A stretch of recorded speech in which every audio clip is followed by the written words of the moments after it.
வணக்கம் நண்பர்களே.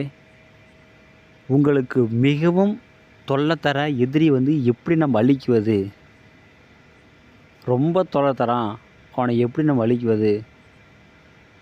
இதற்கு நான் முறையை சொல்கிறேன்.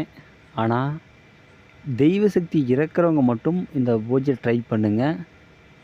சும்மா இருக்கிறவங்க யாரும் இந்த பூஜையை ட்ரை பண்ணாதீங்க. இது மிகவும் ஆபத்தான முறை. நல்லா தைரியமாக இருக்கிறவங்க மட்டும் இந்த பூஜை பண்ணுங்கள். மிக மிக இது ஆபத்தான முறை. இதற்கு உங்களுக்கு என்ன தேவை அப்படின்னா, சனிக்கிழமை அல்லது அமாவாசை அன்று யாரோட இறந்துட்டாங்க, அவங்கள எரிக்கிறாங்க அப்படின்னா, எரிக்கும் பொழுது அந்த பிணத்தோட தைலம் எடுக்கணும். சரிங்களா?